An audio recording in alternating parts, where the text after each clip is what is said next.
how hard you hit. It's about how hard you can get hit and keep moving forward. To infinity and beyond. Some people without brains do an awful lot of talking, don't they? It's classified. You talking to me? I could tell you, but then I'd have to kill you. I can't lie! Expecto Patronum! Entertainment X. You never know what you're gonna get. For this episode, I sit down and chat with Angie Schworer. And Angie is incredible. She is a real firecracker. And what I loved so much is how almost every job led to the next job. And it was all about, and is all about, relationships and the friends and the people she would work with in her first show and how they would employ her in her third to latest show. It's really a wonderful web of connectivity that she breaks down in this episode. And I think there's a whole lot all of us can learn from listening to Angie's story. So I hope you enjoy this episode and keep on keeping on. We're back. I'm Clayton Howe, and today with me is Angie Schworer. Hello. Angie, it's good to see you again. Thank you. Good to I see know you too. We frequent some spots on the Upper West Side with Howard K. Yes, and we the do. mayor of Broadway. Yes, we do. Jerry Mack, Howie K, Dive Bar 106. Oh, it's a good spot. Check it out. Okay, so you just finished up the prom at this recording date here. Yeah. I want to just get all the way back in time and work our way up to present day. What were your theater dreams as a kid? You know, the interesting thing is I didn't really dream about it. I didn't dream that big. I just was always sort of scrapping my way through, right? And just saying yes to any auditions or things that came along. And back in the day, you'd audition for theme parks. You just go to the big cattle calls, right? So that's kind of how I started. I got my first professional job at Busch Gardens in Williamsburg. I was in the German show. Come on, I wore braids and a German dirndl, which is a dress. That was my first professional job. It was my summer of my freshman or sophomore year in college. I can't remember which. Must have been between my freshman and sophomore year, yeah. Okay. And so I did that for the summer and loved it. And then I went back again the next summer and did the indoor show Journey into Music. Okay. I auditioned for Kings Island a lot because I grew up in northern Kentucky, not too far from Cincinnati, or Columbus, sorry, and is where Kings Island is. And I never got it. I auditioned like 3 times and they never hired me. And I was heartbroken. Huh. You know, so I learned at a young age, like... you're not going to be everybody's cup of tea. That's so true. You know, it's funny. There's certain, like, for instance, Gaston and Beauty and the Beast. I can't tell you how many times I've gone in, never understudied it. Really? It's just it's an evasive It seems thing. with the type of roles that you were doing, that would be perfect. Yeah, but like even with Kings Island, just it's like something you audition for and you're like, well, it's not in the cards. Yeah, it wasn't in the cards, and it hurt my feelings so bad because it was sort of in my hometown. Like, my family could easily get there to see me. Yeah. But anyway, so I went to Busch Gardens instead. Great. They hired me, and I loved it. I did it 2 summers, and then I booked Disney the next summer, and went down there to do what we thought was a college program, and then they ended up turning us professional because it cost so much money to bring teachers and stuff down.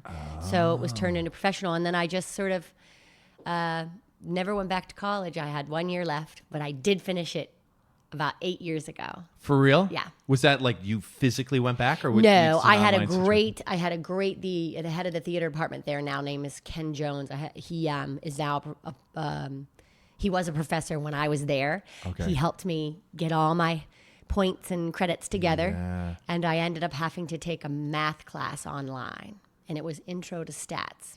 I was terrible at math as a kid, but as an adult, I was like the mad scientist, and I really worked hard. And so I ended up getting my BFA with the help of just, I had to pay for it. And, of course. And taking that one math class. And that was a BFA in? A Bachelor of Fine Arts with a drama emphasis or something. Okay. No, so the focus was drama of the bachelor. Yeah, Bachelor of Fine Arts. Okay. So it did. I don't know. It says that on my diploma. It sounds fancy. It does sound fancy. Yeah. I think I have one of those too. I'll say. Was it your parents that decided you should go to college, or was that you, or is that like a? It's funny. I was just about to say my late father was still alive when that diploma came in the mail because I had to go to my Kentucky home. Wonderful. So he got to, he was very into education. So and they never faulted me for not. They loved. He loved to come down to Disney and see. I think he flew down like 25 times while I was down there over the course of 3 or 4 years that I lived there. So he never faulted me, or they just allowed me to sort of find it my way. And then I just decided I'm going to finish it. That's great. That's so great. And it's a wonderful thing about education. It's always there. But I don't remember if they pushed me to that or not, right? I went to Northern Kentucky University, a small university near my Kentucky home. Yeah. And I got a little dance scholarship. So I just think it was just what you did. Mm-hmm. It's different. My generation is different. It's just what you did. It was the next step.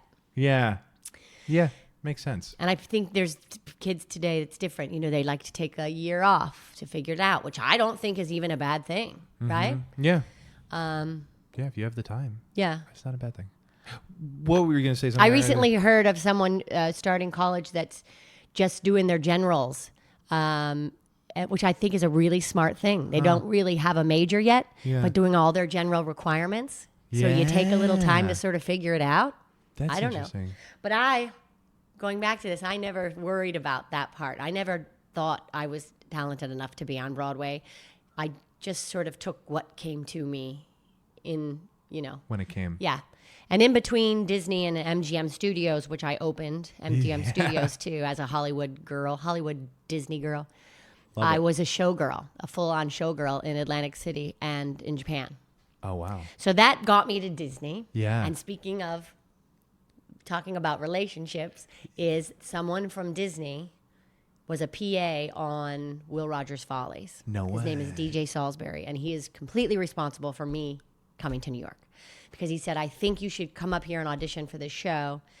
Because I didn't keep an eye on what was happening up here. Yeah. I was just doing convention shows and working my butt off at working. Disney. Yeah. Yeah, and I loved it. Yeah. I was making decent money, and I socked away some money. I was going to put a down payment on a house. So I didn't know what was muttering about up here, really. Yeah. I did know my friend Leroy Reams was in 42nd Street. He went to my dance studio in Northern Kentucky. Okay. Ziegler Studio of Dance. He was he was a little older than me, but I knew of him. And so that was exciting, right? Someone from my dance studio was on Broadway. But then through DJ, he said he thought I should come up and audition. So I think one of the main prerequisites for the Will Rogers was they wanted you to be over 5'8". So I had that part beat. Well, there it is. Yeah. There it is. And I did. I flew up and auditioned. Cy Coleman, Tommy Toon, Jeff Calhoun were sitting in the audience of the theater of the Nederlander. On the stage. On the stage because they were doing a workshop there back in that day. I don't know if you saw the Will Rogers Follies or any versions of it, but it's all on a staircase. Yeah. So they needed to have a big set. So they did it. I guess the Nederlander was dark. So they put all the set to do a full workshop at the Nederlander. We opened later at the Palace, but that's where the workshop was. So I was auditioning while they were in the middle of the workshop. So everyone on their lunch break was watching me in the audience. You were the only one auditioning at this point? No, there was like 5 other girls. It was like an invited situation. situation. It was very invited, very small. Got you. They really only needed 2 more girls. They wanted 2 swings. Yeah. So it was me and 4 other girls, I think, 5 or 6. Yeah. None of which of those girls got it. Right. It was someone else that they must have had another call. But I remember it plain as day, and I sang On the Other Side of the Tracks, which is a Cy Coleman song, which I didn't know that was his song. And when he said, what are you going to sing? I said, On the Other Side of the Tracks. He goes, that's my song, from the audience, right? Crazy. Were you like, oh. I know, right? So they, so then I gave my notice at Disney, and not right that moment, but found out I got it a few weeks later. And was it just one day of auditions, or was it like? It was one day. I flew up and flew back in one day. Oh my God! Okay. From Orlando. Jeez. And then you had to put your notice in down there, and you came up here. Yeah. To do. The The Will Rogers? No, the show. The show. Yeah, I didn't do the workshop at all. Got it. So that was already done. So Okay. then we came up and rehearsed, but we rehearsed on that stage as our rehearsal space. We never That's rehearsed in a insane. studio. It was always on that stage. How many other times has that happened in your life? Never. That was it. I auditioned on stage one other time. It was something I didn't get, and I can't think of the name of it. Maybe for the best. Oh my God. So That's so then cool. we opened. That's so I cool. flew up here Yeah. February 8th of 1991. Started rehearsal February 9th of 1991. So whenever that date rolls around, A, it's always fun if I'm actually working. Yeah. And two, I always like to get together with Jerry Mitchell, Troy Johnson. My friend John Gannon lives in LA, so I can't see him. Yeah. And then one of the boys. So the four boys, the four Wranglers, were who I spent most of my time with because I was a swing. So my room was Right. up in the palace up by them. By them. So we always like to go to dinner or do something fun. To celebrate it. And one of the boys has passed, Jason Opsahl. So one of them is not with us anymore. But usually Jerry and Troy and I go out and have dinner. That's incredible. What was that like coming from Disney World to New York City World and those rehearsals? Surprisingly, I just sort of took it as it came. I think the hardest thing for me was navigating the city because on that 41st Street in Nederland, by the Nederlander, it was Yeah. a little Dicey. in 91 for me, for someone who just came from Disney. You know what I mean? Yeah. So They it was- scraped the gum off the side. Yeah, exactly. So I was trying to just navigate everything and take in as much as I could. I met Katie Huffman. I met Dana Moore. I met Lee Zimmerman, all these people that I still know today, and just watching and soaking it all in. And Jerry Mitchell, I think probably the first day of rehearsal, basically, I always say he took me under his wing because he had a little gathering that night to watch something he had choreographed regionally and invited me over. And we've been friends ever since. Yeah. Just friends. Yeah. Is what it is. Yeah. That's so, it's so funny because, and we'll talk about this more. Oh, we got a fly in here. We'll talk about this more as we go on, but the relationships in the industry and how close everything is, especially that, like working here in the city over and over again. It's the same group of people, give or take 5. New additions. So it's really interesting to see how these relationships You meaning flourish. as directors and choreographers? Yeah, directors, right. but even a castmate that then becomes, producer. Yeah. Or whatever. Yeah, well, and Casey Nicolau was in Crazy for You. Yeah. We were two ships that passed in the night. I was in Crazy for You, but he had already gone. So I've always we've known of each other. Yeah. And so I think it's just one of those things. And Jerry, from day one, I did get to be in the show with him. When I would go on for certain tracks that he was with, Yeah. and from day one, he just really always sort of had my back, and he was always I always tease him about this moment we had where we were down in we called it the corral, and we would do sit-ups and exercises down there in the palace. And he says, he goes, you got a great body, but you need to get your hips down a little bit. Now, if anyone else in the world said that to me, I would probably have been so offended. Yeah. But I was like, you're right. I do, right? And through my career, I have had to and not to, Yeah. It's just part of the business. It's part of what it is. But Yeah. it was just one of those moments I never let him live down because he just had a way that just still didn't hurt your feelings. But yeah, you needed to do this. Do you know what I mean? But he doesn't treat me any differently now after when he was my choreographer in Catch Me If You Can than he did as my, my Castmate. friend and castmate. Yeah. Yeah. There was, and now, okay, so I'm curious, with Will Rogers Follies, are there any standout lessons learned, just moments in rehearsal or backstage, just common Well, I themes think of- first and foremost, because I was a swing, it's taught me that they are, how important they are to the show and how good we have to be to them. Because sometimes, people weren't always good because you can't be perfect, All the when time. you haven't done it, yet. So I think it's given me just sort of a great fondness for, and the talents of swings and dance captains because they kind of got to do it all and everybody's part. And when you're in a show and you're doing your own part and you're slick and it fits, that's one thing. Then you send in someone else. You know what I mean? Because the repetition, especially for me, it's one of my things. I love repetition. I feel like my show gets slicker and better. Yeah. So when you're in that mode, but then a swing, comes in, it's not quite the same for the other people. So it's just reminding yourselves how hard it is and, really treating them with the utmost respect because they probably are the most important thing in your show. That is so They got to cover everything, They really do. What was the relationship and meeting of the first time with Susan Stroman? I auditioned for the first national tour of Crazy for You. Again, through a friend, through a relationship. Someone was taking Michael Owen's class with me. Okay. Right? Which is now my Deb Roche, right? Yeah, she took over. And she was nice enough to take my resume, a hard copy. It wasn't digital back then. And she said, I think you'd be right for this tour. She was doing it on Broadway. So my friend, Pamela, took my picture and resume, and gave it to Chris Peterson, who was the associate choreographer. And she told me that he said to make sure she comes up and says hi to him. So I did. I went to I believe it was an invited call. And I introduced myself to him. And she literally put everyone in a straight line, like groups of people, and she would just typecast first. Yeah. I think she might have asked your height. Right.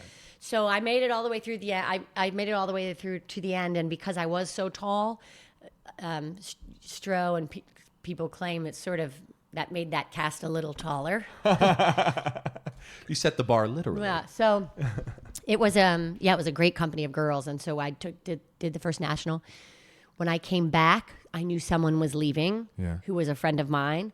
I sent Stro a handwritten letter and said I'd love to replace Penny Ann Moss. And she did. She let me do it. So I replaced on Broadway and closed it. So for the last year and a half, I did it on Broadway. So that was the first of about 9 productions that I've done with Stro. Wow. And I used to know the years, but it's definitely over half my career because I'm going on 29 years now. Right. And she's definitely responsible for over half of it. We have 2 Merry Widows at the Met, Big Fish, Chicago, Broadway, Crazy for You tour, Broadway, Producers tour, Broadway. But it's almost like 9 things. Young Frankenstein. Wow. So it's I've counted it. It's about 9. That's got to be like 9. You just listed at least 7, 8, 9. Yeah. So she is. It was just. It's always been. It was a love affair for us at first sight. We just got each other, and I think she likes her tall blonde showgirl girls. Yeah. And so there's nothing that stands out to me particularly at the meeting. Yeah. I just remember feeling her. She's just got a calm air about her, and I just remember feeling very kind of calm and safe in her room. And yeah. That's so. You know what? This is a really great encapsulation of the professional relationships in the industry, because it seems almost every single one of these jobs has come from a friend's, request. I mean, you still have to be good, but it comes from a friend putting in a word of a friend, and absolutely. And then a lot of replacement things that I have done was also through kind of knowing sort of maybe by, second or third person, like knowing someone who was working on it or a associate choreographer, right? So I went in for Sunset Boulevard. Yeah. Jerry Mitchell's best friend, Jody Mocha, was the associate choreographer, right? So I knew somebody sort of going in the room. I was a replacement for in Sunset Boulevard. I was a replacement in Annie Get Your Gun because the associate dance captain and choreographer was Patty DeBeck, who was my associate choreographer and dance captain on the Will Rogers Follies. Right? So it goes. It's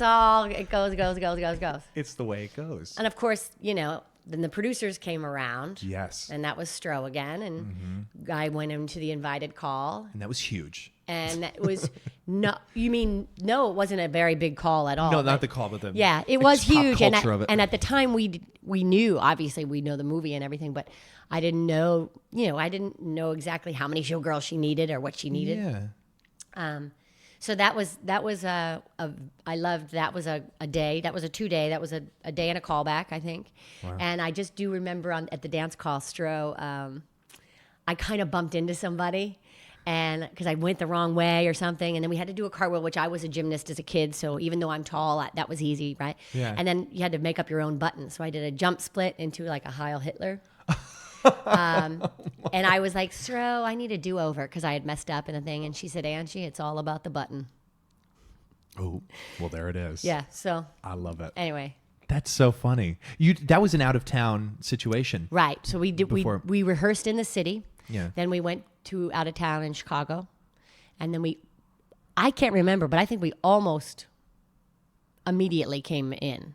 Yeah, was that electric every night? with the Yeah, it was audience? pretty great. There wasn't much that changed from Chicago to here. Maybe chunks of numbers that like were too long or something, but not a lot changed. That was pretty electric too. Just getting to watch. It was my first time working with Nathan Lane and watching him and Matthew Broderick just do their magic, right? My second time working with Katie Huffman because we did Will Rogers Follies together. So getting to watch her do her Ula thing. Yeah. Roger Bart, getting to watch Roger Bart and Gary Beach, brilliant comics. So it was just sort of fun. I was a master class getting to watch all of the witty words being said by all these great comedians, Yeah. And I imagine it was extremely collaborative space rehearsing it. Yeah. It's different for me. I was in the ensemble. Of So course. I definitely, since the Prom is the only time I've ever originated a part, I can say with that, I can understand the collaboration, but I think I felt a little bit more like an outsider, but I definitely loved watching it, right? And learning. But yeah, Mel and Stro worked great together, and Tom, our sweet Tom Meehan. So it was really fun. I mean, watching all these icons sort of swirl up this, hurricane of a show that just blew in, right? Yeah. And then you went to the tour, right? I did. And then back. And then back. It's like all over. I took out the first national tour as Ula, and then Stro asked me to come back in. So I probably did about the last 4 years as Ula on Broadway. Wow. So I was in it from the beginning to the end. Yeah. As my Bierstein / Hazel the Wardrobe Mistress role part, my track to getting to play Ula. Has there been, and we're doing a lot of jumping around today. Has there been a role that's taught you a lot about yourself, or one that stands out in your mind? Ula has always got a special place in my heart, but I think mainly because I stole as much as I could from Katie Huffman, and what didn't work on me, Right. Used whatever I had make you. to do my own. That's always been one of my favorites. Roxy Hart has always been one of my favorites. I did the first national of Chicago with Charlotte D'Amboise. She was Roxy, and I watched her like a hawk because she was just like a little kitten in this role. I loved it so much. I loved watching her so much. So I love the sort of imitating and stealing things, right, from people, and then sort of making it my own. So those two roles stand out to me, and that Angie to me in the Prom, because it was so based on me, I could sort of bring my own silly little Angie things to it. Of course. And I think getting to watch Brooksy, Brooks Ashmanskas and Beth Level and Christopher Sieber watch their comedy and timing and fearlessness sort of helped me.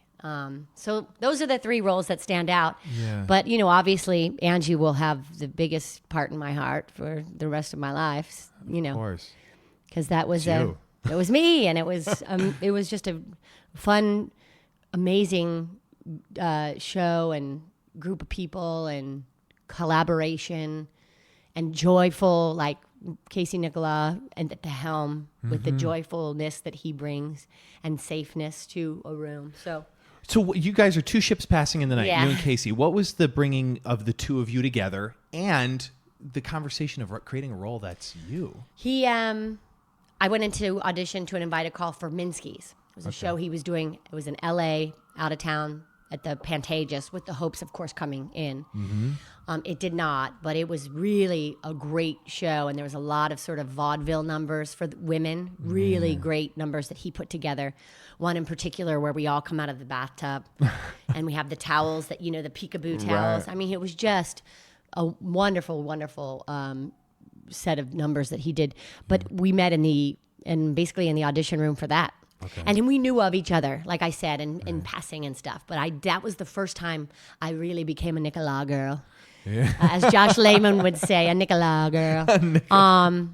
And yeah, he just was always very generous to me and very loyal, you know. So that was Minsky's that we did in L.A. Then we did was Smash or Something Rotten first? I think then we did a couple things on Smash. Okay. But that's when he told me. We were on the set. He was directing an episode. That's when he said, I'm working on a show with Bob Martin and Chad Begelin, and we call the character Angie Schworer. We call her your name. So with his cute, I'm flattered. with his cute little face. That was 7 years ago. Yeah. So who knows? You know, like we never know in showbiz what's going to happen. But I don't remember saying this. Maybe I do, but I guess I said to him when the years kept passing, I was like, "Is this show ever going to run? Because I don't want you to have to get a young Angie Schworer, or I should say a younger Angie Schworer." Yeah. Oh my goodness. So we always tease each other about that. But then since it is me, I guess it doesn't really matter how old I got. Hello. But you guys are doing Something Rotten. Well, then we did Something. Right. I don't know. I can't remember if it was the same time as if they went together. Something Rotten was 2013 to 2015, I believe. Yes. Something like that. I do believe that. Something Rotten. Yeah, that was just hilarious. That was an email. That was an email from Casey. I want you to do this workshop. And you're like, all right. Or his people. Yeah. You know? That's so the same thing with Brooks. Yeah. He was like a little thing, and then a song, and then a role, and then a thing. Yeah. That's a funny show. Yeah, it's so good, right? So freaking good. Yeah, so that was Brooksy, and Brooks Okay. and I did the producers together too, and Something Rotten, and the Prom. So there are people that just, I say you kind of swim around, right? That Yeah. kind of like to hover around. Those are definitely some of them. Weaves in and out. In and out. Wow. Okay. So we're gonna jump back and then we're gonna jump forward again. Catch me if you can. Mm-hmm. Jerry Mitchell. Mm-hmm. I wanted to touch on this for a second. You guys are friends. This is another, hey, will you come in? That was another because I had been working on it for 7 years. Right. And Scott Whitman and Mark Shaman are friends of mine too. Uh-huh. So they asked me to do it. So yeah, it was my, little stewardess fancy little feature, Yeah. But I loved it. It was 60s and so my style. I love that era.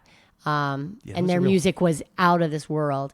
So that was Jerry. And then I had never worked with Jack O'Brien until then because Jack directed and Jerry Mitchell choreographed. That's incredible.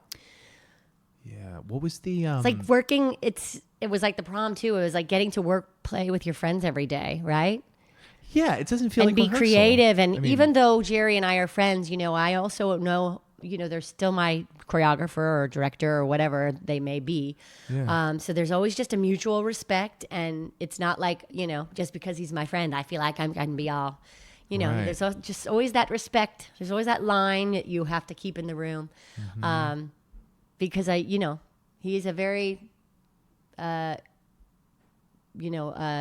powerful and smart choreographer, and he happens to be one of my besties. But when I'm in that room, it's work, it's respect, it's right? Yeah. Grateful, kindness. Yeah, all of those themes. Yeah. That's was that learned, or is that something that you've just kind of that's what it is? I honestly don't know. Okay. I honestly don't know. I don't know. My father would have never retired. He just would have kept working if he could. He was a doctor, and he was always very, very kind to people, and he did a lot of really great things for people in my town. When they didn't have money and things like that. So he just maybe some of the kindness I watched from him, and my father's not alive, but my mother's always been a very giving and kind person. So maybe I learned that from them. But as far as being in a room, I don't know how that came about. I think you just watch, you see, you imitate the people that that you want to, you think are doing the right thing and you want to be like, and you watch them work, right? Yeah. Because that would have been now 29 years I've been doing it in different rooms. Wow. And you sort of watch and grow and learn from, hopefully not your own mistakes. Hopefully other people's mistakes. Hopefully others, right? So you don't make them. I don't know. I would say, obviously, it's your way you're brought up. Well, yeah. Yeah. And then as you become into adulthood and go out into groups of people, you just grow and learn. What seems so awesome, and tell me if I'm saying this about your career, is that it all seemed to happen in the right order. Yeah, and I don't know, is that just, I always say it's luck meets preparation. And like we were talking about, always being ready. Yeah. Always being ready for whatever that is. And I think a lot of mine is sort of luck and work ethic, Yeah. And I'm not telling a tale out of school, because Jerry Mitchell actually said this in a master class. He came to, I choreographed a show at Rider College, and my friend Troy Johnson directed. We were all Will Rogers together, so we got him to come see it. Great. He did a master class, and he had said, he goes, Angie's one of my muses, and I always wanted her in the room. I like having her in the room. That being said, I always tease him because I did so many free things for him. Broadway Bears all those years. We did a really fun Rosie O'Donnell show. That wasn't free, but I did a number for him on Rosie O'Donnell. I was dressed in a gray unitard. I was a Y2K bug. See, Catch Me If You Can. I was a Swiss Army knife, but I've done all these things for him. But he Catch Me If You Can is really the only one that he choreographed that I've been in. Yeah. Is that right? Yeah, I guess. He had asked me to be in a couple other things. I just was doing the producers or whatever I was doing, and then I also assisted him on Rocky Horror Picture Show. Was that at Circle in the Square? Yeah. That was right before the producers, so it would have been maybe 1999-ish, 2000. Sure. Maybe 2000. Did you ask him? He asked you? He asked me. He said, I've always wanted to ask you, but you're always busy. And then he's never asked me again. But I did go on to do the producers for 6 years. It's also, that was many years ago. I'm different now too. So I think it would be a different experience now too. I'm probably better and more, easier to just sort of jump in and choreograph something. Yeah. But yeah, so we did do that collaboration together too. Huh. But I used to, jumping back, in the corral. That's fine. After the shows, he would get his video camera and we would do choreography. And I would do stuff because he was making a reel. So we would go and we'd do it after the show at night. So he's got all these reels. He sends little clips to me occasionally, and he and I are dancing together, like, in our jeans and our tank tops and our cowboy boots. So yeah, we have a lot of history and have done a lot of fun, crazy things together. That's fun. Do you? Okay, so what advice? We got a few left here because this time is flying. What advice would you give to a college student or someone who wants to enter this, career field, maybe particularly as a dancer or? A couple of things. I always say yes to everything. I'm doing it now. I'm doing it now because people are like, oh, have you ever thought about doing a club act? I'm like, no one wants to see that. But there was a gentleman who saw the show that thinks that maybe he could help me. I probably wouldn't do it in New York. I'd be too nervous. But he must have a club in Austin, Texas or something. So I'm going to check that out maybe, Okay. I'm going to just say yes. I'm going to try. But I still do it now. But because of saying yes to those things, it got me here. Yeah. Right? So everyone's path is different. So I would say yes to everything and don't worry about the end result. I never thought I've got to be on Broadway.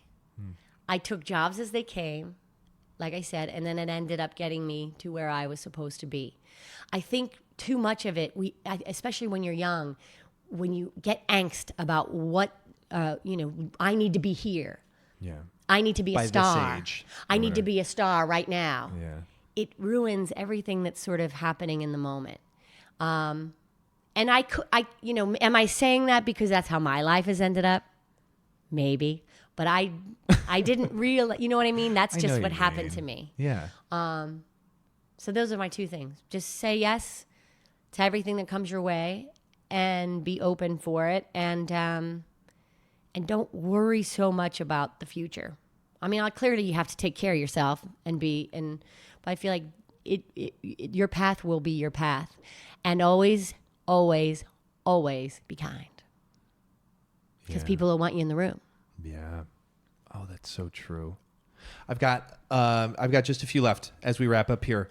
Yeah. Okay. I'm trying to pick which one I want to ask you. I got you in front of me here. Maybe I can do them both short. For the future. Okay, for the future, looking to the future. What are you looking for? What are you seeing? What are you eyeing? What are you feeling? Well, it's funny because I should be taking my own advice. Don't worry about the future. I have a couple little irons in the fire of people who have offered me some things. Okay. A reading, a workshop, those kind of things. I may or may not have reached out to Barry Weissler. Okay. Good old and Barry. Said, hey, Angie and the Prom got to do Roxy Hart. But, so we're there's mutterings about, but, nothing official. I don't think it will happen, but I at least put it out there. Yeah. Right? Yes. I said yes. I'm trying to be open to it. But I don't know.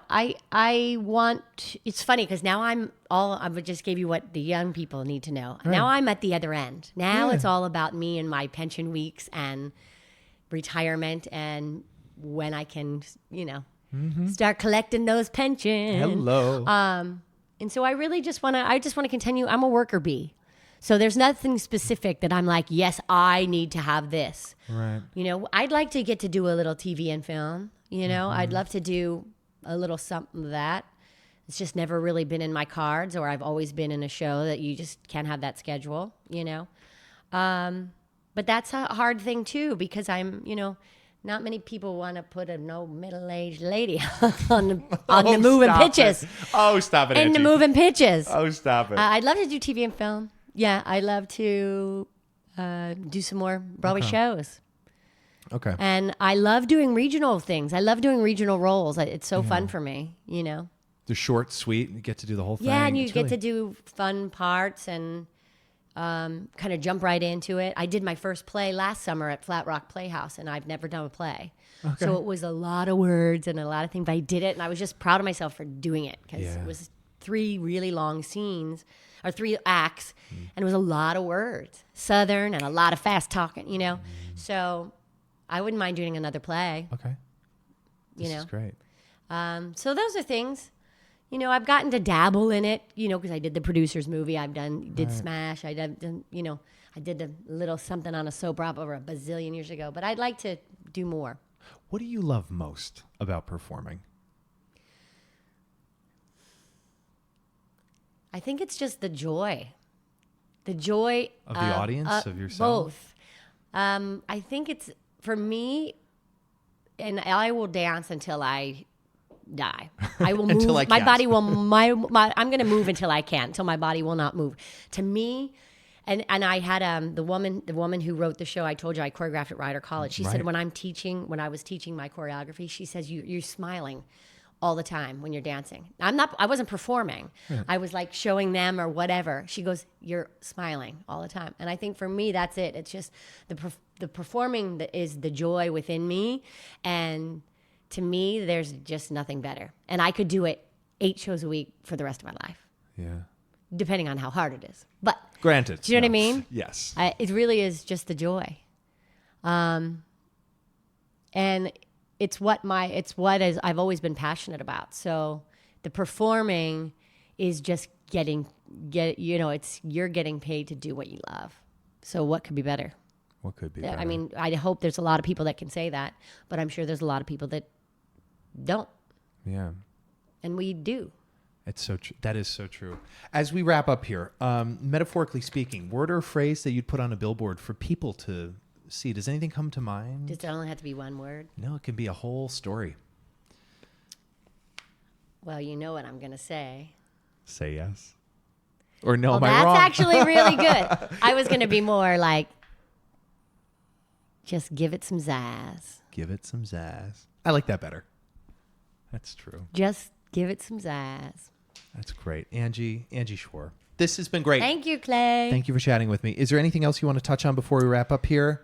No, I think I've babbled on about myself. We hopped around. I know. Is that going to be terrible? It's going to be great. I love it. Then you don't get bored. No. But that's the thing, though. There's a difference between like regurgitating a resume and then explaining the ins and outs of what actually made it happen, because none of that's advertised.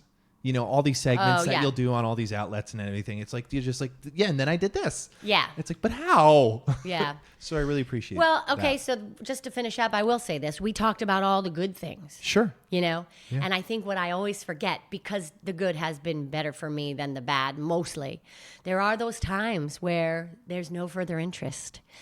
You're not everybody's cup of tea, you know? So there's a million times of that, too. And as long as the joy and the goods outweighs it, I guess you can stay in it. But we got a thick skin, right? Yeah. We are resilient.